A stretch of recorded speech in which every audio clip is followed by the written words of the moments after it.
Friends, I am joined by Zach Bush today, Dr. Zach Bush, and we are talking all about healing ourselves in so many different ways, whether it's through nature, getting comfortable with our feelings, especially the negative feelings, and what that looks like when it comes to our health.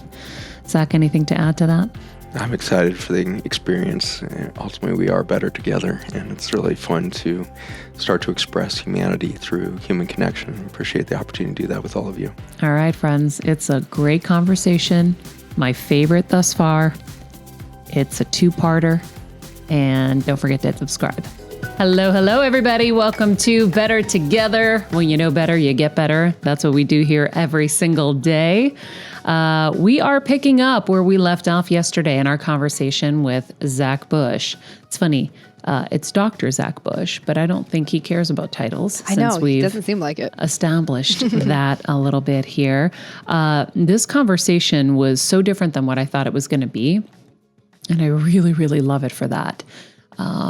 Like I told you guys yesterday, if you want to hear some more of that kind of, Western medicine and what the flaws were and the things that kind of drew him to this, you can go back and listen to that interview with John Gordon, who did a great job chatting with him there. But this conversation is so what I think we all really need to hear. And, he's very deep and very spiritual. And, in this episode, we go into some more of the kind of poisoning of the waters and the farms and things like that. Kelsey, you want to jump in with more? You know what I love? He starts with, you asked him about the 8 steps of a lifestyle to prevent disease. And he really walks us kind of through those steps. And in that steps, right, like Maria was saying, we talk about the soil and the farmers and all these like chemicals that are now in our food and our water and all this stuff. And he really talks a lot about like how we need to connect with nature to heal and like feel in our feelings. And I really love, because we talk about that all the time here, and you've been big on grounding, especially in your summer of heal. Mm-hmm. And I'm trying to I am getting more into that world as well. So I really loved hearing him talk about that. And the emotional root of illnesses. Yeah. Every time I've coached a patient behind the scenes, I'm like, what's the emotional root? And they're always like, how do you know? Well, because I see, and he's a practicing doctor. It's a whole other level of what he sees every day. I just am using instinct and my gut. But and then your why. I mean, he really grills me on my why I want to be healthy. And I just found that so fascinating. And I love when people challenge me. If you do not have people challenging you in your life, you are not hanging around with the right people. Adam Grant said it's your challenge network. He taught us that. You have to have a challenge network. There you go. Mm-hmm. I'm annoying to you, Kelsey, probably, but I challenge you. She does. No, I love it. I appreciate it because if I didn't have people challenging me and have you challenging me, how would you grow? Right. I was just going to say, my mom challenges me like I wouldn't grow. And that's lame.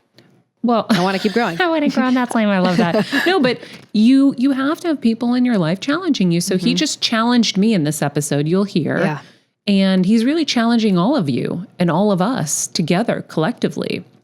So I hope you guys enjoy this episode as much as I did. I'd love to know more about the steps because I think what you're saying makes so much sense. You can get all the Reiki and energy work. I've watched my mom have everything done and magic happens, but then it fades because it has to be within you. Yeah.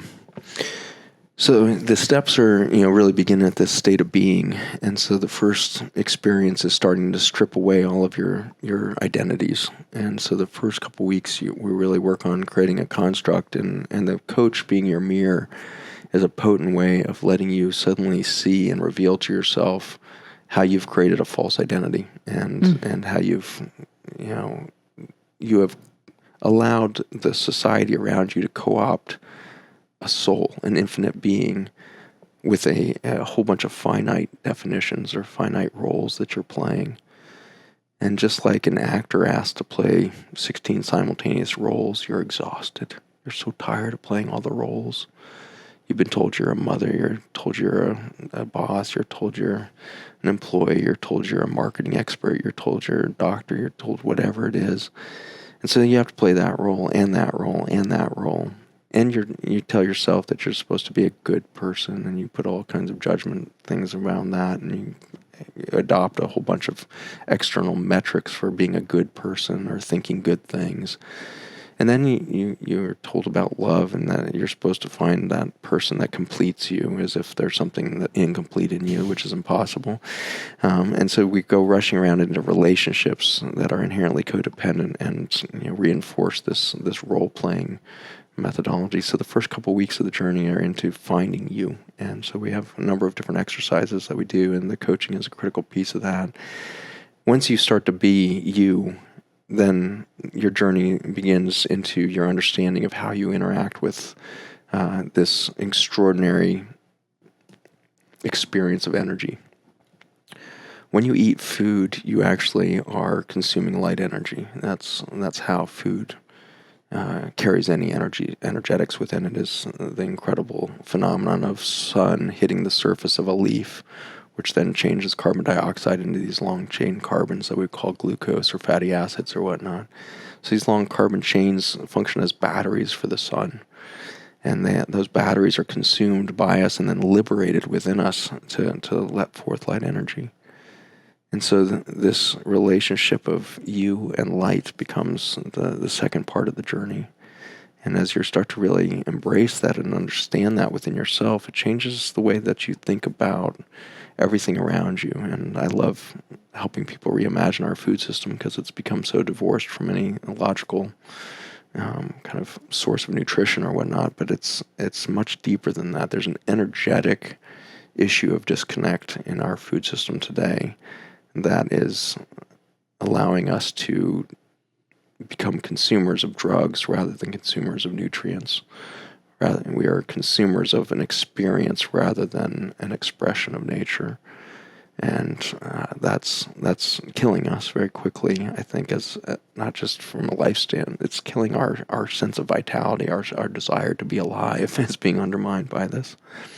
Once you've gone through that, then we have an experience of re-understanding water, and that rediscovery of water as a science, as a quantum miracle, really, is a re-understanding of how a soul would communicate, how an energetic reality of an infinite source would communicate with a finite biology, and that happens to pivot around water.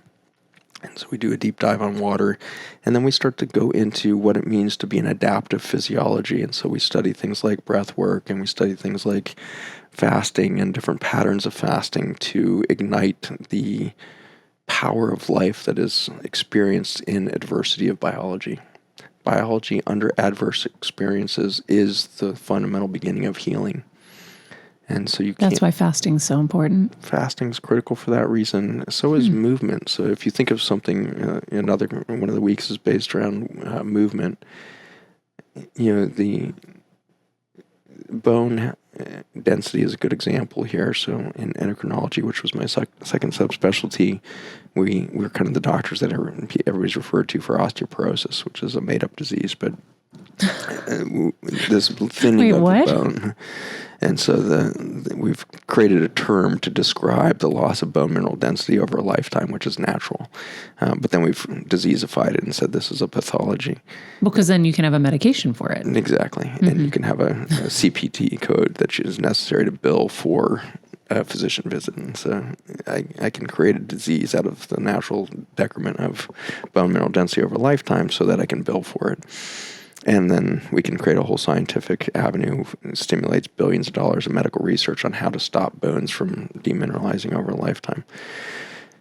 When in fact, demineralization of bone is a really fascinating way in which to access ancestral wisdom. The mineral content within bone is kind of the archaeologic history of ancestral wisdom within our cellular structure. And so starting to understand these things as fluid matrices of life itself rather than diseases, it changes our relationship to things like exercise, because when you run down a case of stairs or you go bounce on a trampoline, you will create millions and millions of microfractures in the bone. And it's through that fracture of the bone, through impact exercise, that the body is inspired to go create more dense bone. And instead of embracing the opportunity for injury, we create drugs that prevent the response to injury. And so we put people on these drugs that inhibit their ability to build new bone. And so it's an insanely backwards way to manage bone density by being afraid of the injury itself, when in fact the injury is the pathway to a dense and healthy bone matrix. And so we, in our eagerness to define the arc of life as a series of diseases and decrement in function, we misunderstand everything from nutrition to exercise, from water to breath. And so the journey of intrinsic health is taking you back into these avenues of understanding self at the spiritual, energetic level, I hope, but also at the biologic level. What does it mean to be alive in the context of the subject of water?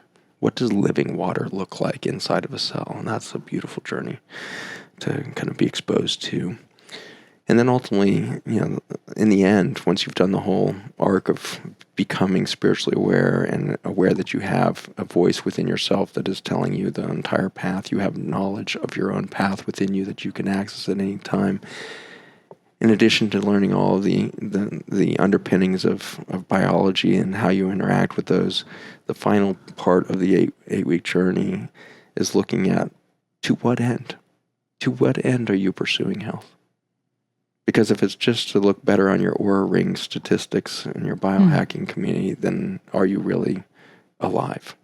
Are you really pursuing life, or are you pursuing a better spreadsheet at the end of the month on your Oura Ring? And so the last piece of the journey is, to what end? What are you here to do with the health that you're in pursuit of, the health that you're capable of miraculously manifesting? Why? Why are you going to be healthy? Why are you going to be here right now at the tipping point of a human species, at the tipping point of a planet? Why did you show up right now? And that's my favorite part of the journey, because it is not the end of an 8-week journey. It is the opening of a door to the rest of your life. I have the chills just hearing it, because I keep thinking about my why as well. And my why just has been my future babies. I want to be the healthiest mom I can be, so that I can be here for them. And so I would invite you to find your why, though. That's your baby's my why. Yeah. You are a child that is here to reparent yourself into your fullest expression of self. And you have a reality that is outside of the context of your relationship to your children or their beingness. Mm-hmm. Your children being here on the planet is a beautiful fact of life, but it is not your reason for being alive. There's something about your zebra stripes that make you super unique. And the zebra stripes are not spelling mom. The zebra stripes is literally spelling you. You, as an energetic presence on the planet right now, is the why. You have a role to play in the new crystalline structure of a humanity that is going to rebirth in these next few decades. And you showed up right now. And you will be alive if the statistics play out in your life. If you lived an average life trajectory, you will see the rebirth of a humanity. That's much greater than perhaps just the world's view of your role in supporting your few children.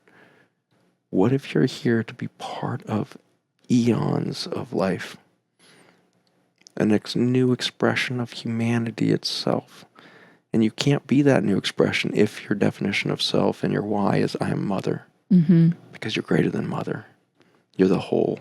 You are the father, you are the mother, you're the divine masculine, you are the divine feminine in a single vessel.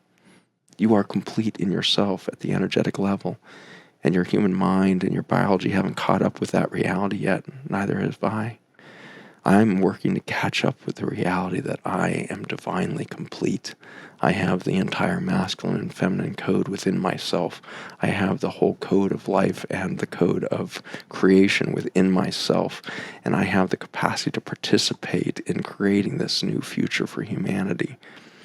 And until we move to that level, we won't ease the real deep discomfort within us, because we know that's why we're here. We know why we're here. We know the why. We do. But it's a scary thing to embrace, because it is like it's so much more acceptable to have that be your why, right? And by the way, we're all programmed to think that that is the noble why.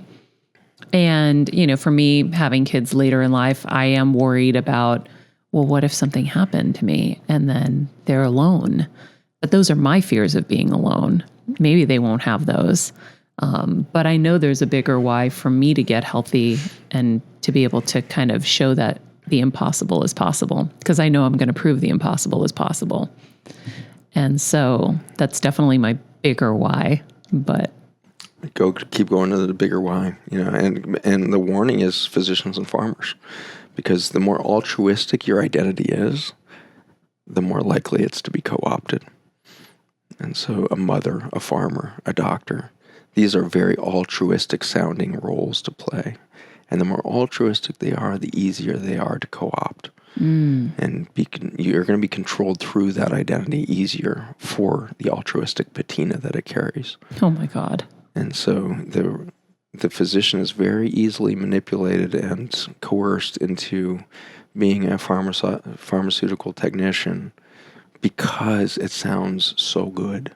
You don't question it for so long because it sounds like such a good thing, and then you wonder why you're considering suicide. You have lost the life of the mission because the altruism of the role you were playing kept you so drugged for so long. And this is why mothers and fathers can feel so empty at the end of a journey of parenting. You go into that empty nest syndrome. Suddenly your sense of self-worth disappears because the kids are now out of the house or off on their own. It's because you weren't alive. You were living an altruistic role that was not you. And so I caution everybody who would co-opt or take on a title that sounds good. In some ways, you're better off being, a Wall Street shark, and being a pharmaceutical CEO, being predatory in your own. If your role sounds bad, you actually are less likely to be co-opted. Because you have to really live into that thing. You have to decide that is you. Whereas if you have this altruistic patina, it's so easy to drug yourself into a belief that I'm doing the right thing. I'm doing good. I'm a mom. I'm a dad. I'm a doctor. I'm doing good. And I had a near-death experience actually about 12 years ago. I passed out on a highway and ended up in a river. And there was nobody around, and 22 inches of snow had fallen the night before, and so too long of a story to tell in detail, but in coming out of this near-death experience, I woke up in this vehicle in a river and got out on the roof and climbed up on. I thought I had died because I was one moment on a highway, and then the next thing I knew, I was waking up and there was just wilderness everywhere. There was no roads, no life. There was no humans. There was no cars. I was just in the middle of a river in a wilderness I'd never seen before, and so I thought I had died, and it was all white. It had 22 inches of snow, sun filtering down through these snow-covered trees. It was an angelic experience, I guess. And so I'm in this existential space coming out of this experience thinking, oh my gosh, this is what the afterlife must look like. And then reality started to set in. I realized how cold I was and realized I was wet, and get out of this river and then get up, and I'm climbing up this huge embankment, and then suddenly realized that I had just climbed onto the highway. And standing in the middle of this highway is a state patrol officer. No car anywhere. Nobody drives in Virginia if there's an inch of snow, let alone 22 inches of snow. And so this lone man standing in the middle of this highway was such a surreal experience that I suddenly realized I must be dead still. This must be the afterlife, or something like this is happening. And of course, this must be like St. Peter at the gates of heaven. And of course, I would make him a state trooper because I'm, this and that. So I'm looking at this state trooper, and he says to me, "Son, how did you get here?" And so I immediately start to do this, retrospective on my whole life of like why I deserve to get into heaven. And I'm using all the altruistic things that I can think of, like, well, I'm a great dad. I've got 2 great kids. I'm a doctor. I've done mission works in the Philippines. I birthed babies in the squats of the Philippines. I'm doing mission work down in Tijuana, Mexico, and I'm building orphanages, and I'm doing this. And I go through this whole list of altruistic things that I had done. And I'm watching this state trooper get more and more concerned in his face. Of course, he's human, and we're having a human moment that I don't realize we're having. Not at the gates of heaven. But the more confused he gets, the more convinced I need to work harder at my resume here. And so I'm giving him more and more details as to why I deserve to get into heaven. And in this completely comical situation, he finally stops me. He's like, son, how did you physically get here? And I suddenly realize, okay, well, maybe I'm not at the gates. Maybe this is really happening. Maybe this is actually still an experience. And, long story short, I got really frustrated at him suddenly, and I was in shock and shaking and freezing cold. And I yelled at him. I was like, why are you here? How did you get here? Because he didn't make any sense in the context of this empty highway. This reminds me of It's a Wonderful Life. Have you seen the movie? Yes. That's what it feels like right exactly now. It. You're Jimmy Stewart. I'm Jimmy Stewart, and I have about the same sense of humor as Jimmy Stewart. And so you have to give me some grace on my 1950s sense of humor. But, and so I go through this whole experience, and in the end, like he had parked his car around the side where my vehicle had gone off the road. It turns out that my vehicle had driven for a quarter mile on its own after I passed out, and it found its way down into this river without touching a tree, which was a total miracle. At any rate, once we'd pieced this whole thing back together, he realizes I'm in shock and just freezing cold and hypothermic, and so he grabs me by the shoulders and he's pushing me down into his squad car to get me warmed up.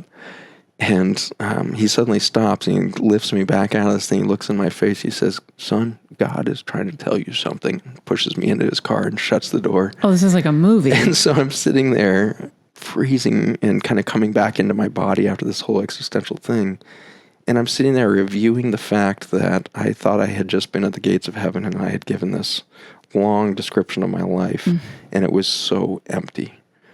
All the altruism, all the missions trips, all of the religiosity of my childhood growing up in a hippie Christian church in Boulder, and then trying to take this evangelical message on the road and becoming a servant to humanity in my medical practice. It was all so empty, and I suddenly was seeing my own resume at the gates of heaven. I was like, my God, what... I'm nothing. I'm not in any of that. That was like this externalized journey. And over the last 12 years, I think I'm just trying to find the reality of being a vessel of an infinite soul and just be me. And that's so hard to do. It's so painful to let go of the things that we believe the world values. I continue to be dumbfounded that anybody wants to listen to me at all. Like, here I am on Better Together with an incredible woman who's got such reach and voice to the world. And I'm dumbfounded you want to talk to me. I don't understand what people are after these days, because I'm no longer a doctor in any kind of useful way. I'm not like... The journey is so interesting into yourself, because you're going to find out that the world values you more every moment you become you. And I think the people that find themselves, being the most influential in the world are the people that have surrendered the most external metrics of success. And I hope that when I get to some sort of existential moment of justifying my life, I don't have a whole list of things to tell anybody. And if somebody says, son, how did you get here? I'll just say, because I am. And it was fucking fun. Oh, I love that. That's why you're here, and that's why we're listening to you. I after I had brain surgery, I kind of had similar experiences when I was in the hospital after. I was like, what the fuck have I been doing? I've been in a race that I didn't even want to be in. I was following people and was like, if they can do it, I can do it. And I just got stuck in that because I knew no one could outwork me. So I'll do. But I was so going against my own nature for so long. And the brain tumor was my gift. And I said that from the beginning. And the thing that after that was interesting was when people would ask me, so what are you doing? In LA, everybody wants to know, what are you working on? What's the new thing? Why should we value you? Why are you important enough for me to talk to right now? And I created an experiment that has lasted all of these years now, these last 5 years, where I'm like, I'm great, just hustling, the usual, just, and I just say, and I don't say anything. And they just kind of look at me. I don't even mention the show. I don't mention anything, because I got to a place where I was like, do you value me for me? Because I know I'm a great friend and I know what I bring to whatever situation. I'm like, but do you value me for my accolades? Do you value me for my power in the business, in this moment? Or what are you valuing me for? I don't want to have to give you a list. And before I had a list. Oh my God, I'm starring in a movie. I'm hosting this show. I'm doing this. I just wrote a New York Times bestseller. I have another one on the, in the works. And what I love about what you're saying is we do have to learn how to get comfortable even with that, not just get comfortable with our feelings, but get comfortable with being enough just as us. And not having that list of stuff, because and that's another thing that environment teaches us we're supposed to have. We're supposed to have lots of things going on. We're supposed to be doing all this charity work. We're supposed to be doing all these things. Yeah. I'm going to go back under the microscope for a second to kind of reflect on what you just said, because it's so powerful. But as you become more you and you lose the list of things that you think define your value or anything else, and you become more and more present, what's happening is you're becoming more and more an expression of beauty. And that expression of beauty is, in a nutshell, it's coherent vibration. And so when you come into a social experience, you meet a friend that you haven't seen in years, or you sit down at tea with a group of people, whatever it is, and you take that deep breath and you just become present for a second, the beauty that you will affect in that space is palpable. And people will want to know what you're doing. Like, wait, what are you doing? How are you projecting what you're projecting right there? And they're going to expect that long list of things, and they're going to hope dearly that they can go purchase that thing on Amazon today to feel a little bit more like you're feeling to them. But what's happening in coherence is literally a synergistic state of presence that allows every element within your being to become its highest expression, and ultimately in its partnership with everything else in your sense of biology at the single individual level, or your sense of society within your connection to the greater whole of humanity. That coherence is the result of communication at the cellular level. And so over the last 12 years, my basic science lab has really been focused on how does one cell communicate to another cell. And ultimately, we know that the longevity of a cell is based on its ability to have access to information.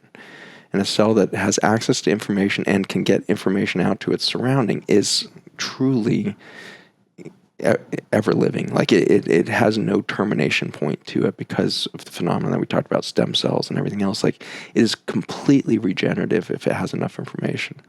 So the aging process, as we see it in its pathologies or whatnot, is one of a steady loss of communication at the cellular level.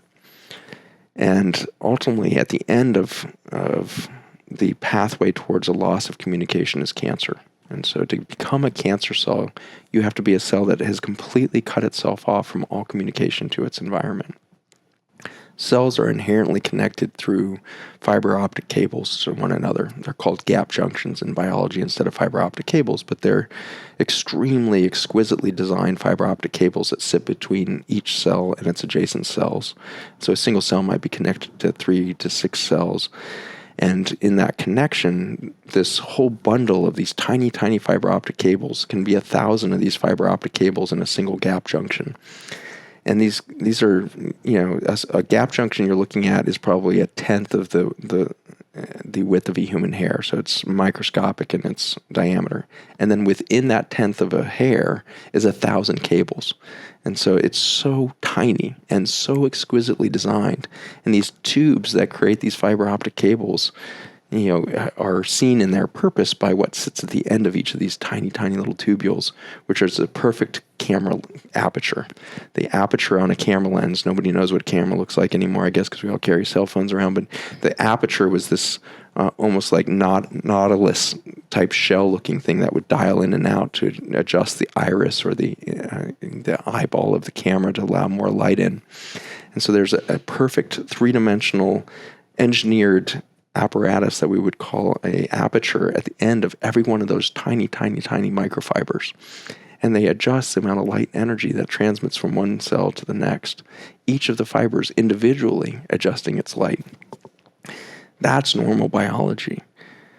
The lifestyle that we live today and the toxins that were around, the herbicides and pesticides in our food, alcohol, non-steroidal anti-inflammatories like ibuprofen, constipation medications like Miralax that's now over the counter and is being drank by gallons. All of these things lyse the communication between cells. And so we've developed a food system that carries toxins that cut the light energetic communication between cells. It's the most incredible mistake that we could have made in biology. And here we are eating and drinking, and in fact, the air we breathe and the rain that falls on us is contaminated with glyphosate, the main herbicide in our environment, which is Roundup. And that Roundup chemical goes in and lyses all these connections. And in that isolation, we develop cancer. A cell isolated from its environment becomes a cancer cell in a matter of seconds. And so ultimately, what we become when we show up together and give that list of altruistic things and great accomplishments and everything else is a being that is so isolated from its environment, and it has used all of these seemingly good things, weed killers to make it easier for farming, and, pesticides to keep the fungus off the apple, antibiotics to knock down the pests in the soil or in your own body, alcohol to dull the pain, non-steroidal anti-inflammatories to dull the pain. They all seem good. They all seem like they're in pursuit of comfort and a better life, and yet they're lysing our reality.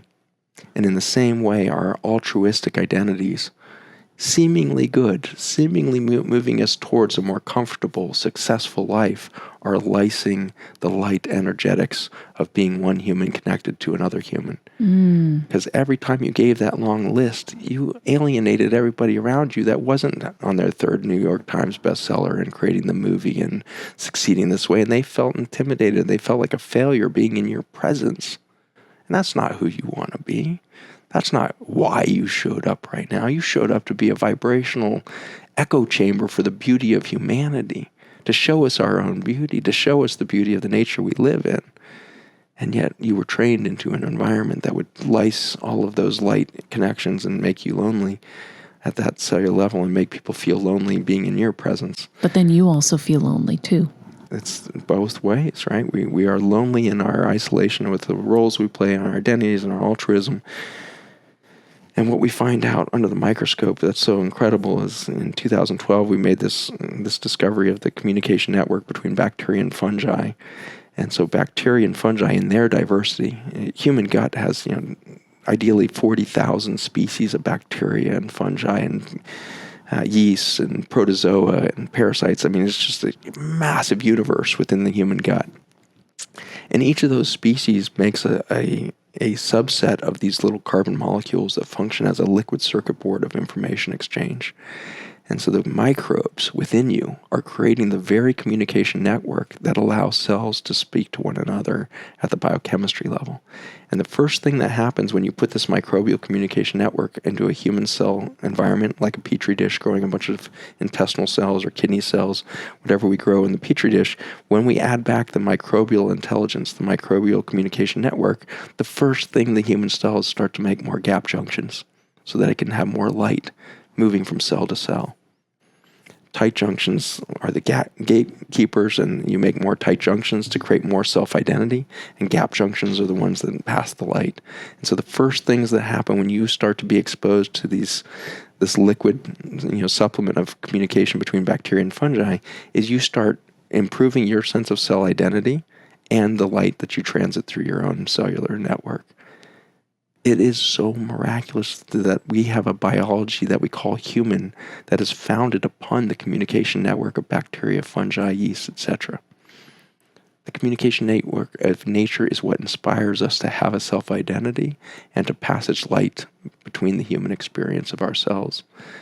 And so how are we going to do that at the macro level? We're going to cut away all of those, artificial drugs that are chemicalizing us into our sterility of the human experience. Cut away all of those roles and identities, become the essence of you, and then put you back into nature. And nature has the communication network that would allow you to find your self-identity, increase the amount of light that you transit from cell to cell. And so that's been our journey with Intelligence of Nature, which is the brand of supplements that are bringing these communication networks of ancient soil systems back into the human experience. And it's beautiful that while there's a lot of biologic effects that have become quite obvious when you increase cell-cell communication and the tight junctions and your cell identity improves, the light between cells improves, so you just become more regenerative, resilient biology. There's a lot of cool things to witness on the science side of that. But the real miracle of this Intelligence of Nature experience that we've been on is that people start to express a different life 6 months, 12 months, 18 months into their journey of just taking these liquids from bacteria and fungi. They start to express a different life where they do start letting go of the external roles that they thought were important but knew they were killing them. They quit the job. They get out of the abusive relationship. They start living for themselves instead of their children. They start the company they always wanted to come. They decide they're going to go ahead and learn the cello. Whatever it is, like people start to express beauty for finding themselves in the context of a microbial communication network that we're extracting from soil systems that are 60 million years old. Like the story is so science fiction laden that it just defies our logic, that our human experience was denuded for all of these altruistic human belief systems. And it's the raw, dirty, get your hands in the dirt kind of reality of like, if you don't sink in and suck the marrow out of nature such that you're in it and it's in you and you're at one with it, then you're going to fall short of your true self-identity and you're going to fall short of the amount of light energy you're capable of creating as a biologic being. Wow.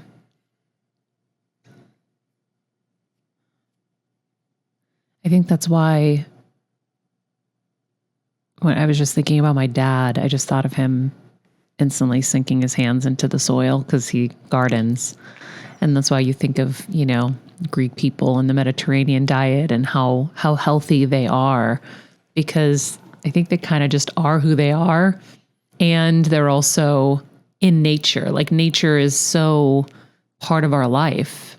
That's like the only thing I know that makes me happy or my mom and dad happy. Look at those flowers, Maria, they're amazing. My husband would always look at us and be like, you guys really love nature. But, you think about people that do that and the different quality of life that they have. It is about quality of life at the end of the day. Really is. And, one of my, some of the arc of my journey has been in all of the science that we've learned in soil chemistry and the biology of soil systems that I described in Intelligence of Nature. We realized that being a supplement company to bring back the intelligence of 60 million year old soil so that people can drink that out of a supplement bottle is a really lame mission. And so we realized we need to take all of the energy that we're creating in that company and put that into education for the world to understand their relationship to soil systems today, such that we rebirth of vitality on this Earth's soils, such that a supplement is no longer needed. And so our hope is that over the next couple of decades, we can put our own company out of business because the whole concept of supplementation becomes abstract and defunct, and it's no longer necessary when we re-embrace our ability to co-create soil. So we started a nonprofit, Farmers Footprint, and it's one of the projects within our bigger 501c3 nonprofit, which is Project Biome. And we're envisioning with the global community what a regenerative world looks like. And in a nutshell, there's so much debate over the concept or definition even of regenerative agriculture right now. And what I would say the definition ultimately is, regenerative agriculture is when a farmer finds the opportunity to rediscover themselves within the soil. Whatever avenues it takes for them to get there, to find their spiritual sense of vitality and their sense of being alive within their own soil of their own farm, that's what regenerative farming is going to look like, and how we should define it. Is the farmer finding their full identity within their relationship to the land that they steward? If so, then they are regenerative. Their land is regenerative. The foods that they would grow are regenerative. If we continue to boil it down to a lot of check boxes like we did with the organic industry, we're going to miss regeneration. We're going to go ahead and kill the planet, because it is not a check boxes of do's and don'ts. Don't spray this, do that. Ultimately, if the human spirit is not being regenerated in the work that it does with this planet, then we will fail to survive the next few decades. And so regenerative agriculture is one in which the farmer finds their why, finds their spiritual identity within the context of the work they do in the soils. And that's for all of us. How do we become regenerative in our area of expertise? Mm-hmm. Maybe it's marketing, maybe it's advertising at large, maybe it's sales, maybe it's engineering. You will become regenerative when you find a relationship to the world around you that makes you feel resilient, that makes you feel fulfilled, that makes you feel like you're in a state of joy of expression. Mm-hmm. When you rediscover your own curiosity in your field of industry, that's when you know you're starting to participate in a regenerative future. But it comes with truth and authenticity, right? So if there's no truth behind it, when you're in an industry where there's so many lies and so many things that are hidden, and you can't be honest and you can't just have the joy like my dad has in his garden. My dad's romaine lettuce is bigger than our torsos. He doesn't put anything in there. And the joy he gets from planting his garden and getting to see these things grow. From what I'm hearing from you, farmers are not getting that joy because they're having to use all these toxic chemicals. They're being told they have to produce more, so they have to do more to produce. There's no pureness left in it for them to make it worth it. There's no life left in it. Yeah. There's no life left in it. There's only, more and more chemical, killing more. What do you have to kill today? Roundup resistant weeds. Okay, well, then I'm going to bring in 3 more chemicals. What do you have to kill today? What do you have to kill today? Rather than what do you have to grow today, just like with the medical world. With the medical world. Yeah, what do you have to kill today? And so in that journey, we definitely lost the experience of hands in the soil. Farmers don't touch the soil that they grow in, because largely that'd be insane. They actually have to suit up in chemical gear. They have to be in hazmat suits to mix the 3 to 5 chemicals that are necessary to grow Roundup resistant, genetically modified crops. And the soils are so toxic that you can't walk on them. Most of the farmers that begin this journey into regeneration haven't thrown a shovel in their own soil in their lifetime. They're 3 generations away from using a shovel. They've been riding tractors and big machinery around this acreage for years and don't know what it feels like. They don't have any collective memory as to what fresh humus smells like on their land, because there's actually not any living humus.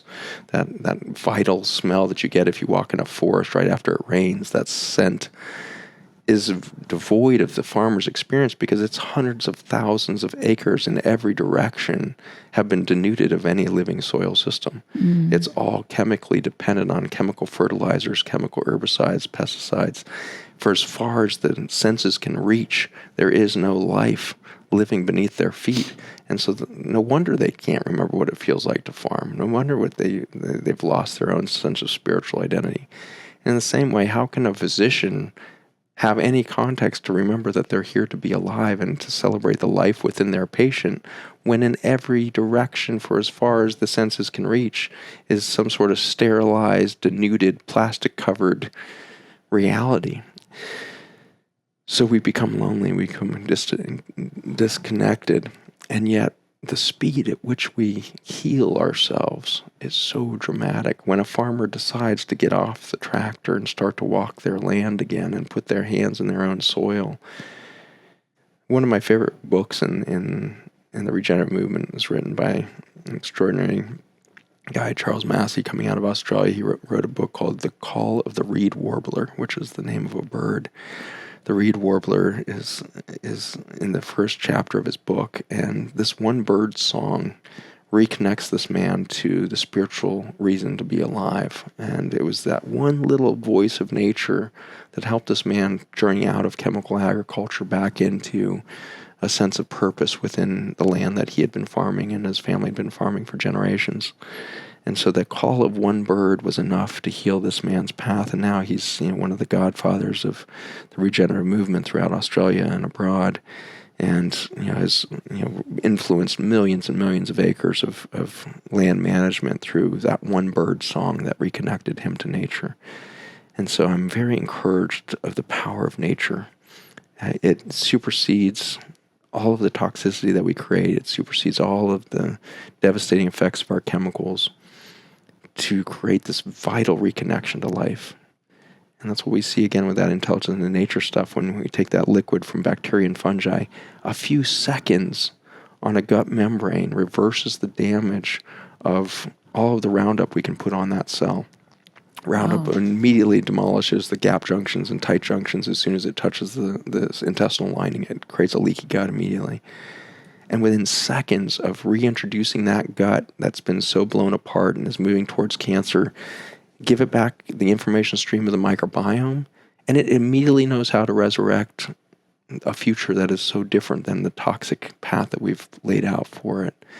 And so in this really bizarre way, here we are as a supplement company developing dietary supplements to help consumers handle and survive a toxic food system because of the way in which we're poisoning her soils. And here she is, Mother Nature, planting 60 million years ago in her soils the antidote to our treatment of her soils today. It is so full of a story of grace that it just boggles the mind that nature, whether it's the reed warbler or the communication network between microbes, is calling us back into relationship. And as soon as we're willing to enter into relationship with this nature, we immediately heal the traumas and the emotional stuff we've been scooping under the carpet. We become regenerative at the spiritual level as much as at the biologic level. And it's just lovely that nature is paving every single day another opportunity for us to stay and play, to avert our extinction event and to be rebirthed within the bodies of humanity instead of having to leave the body of humanity to find ourselves. So I'm very encouraged at the end of the day that nature's got our path, and her grace is much more potent than all the chemicals we could possibly come up with. Thank goodness. Thank goodness she has the answers, and she's staying patient with us. Patient. Zach, thank you so much. This was really, really amazing. I think that we all needed to hear these messages today. I must have needed to hear it myself. Thanks for letting me tell myself again. Of course.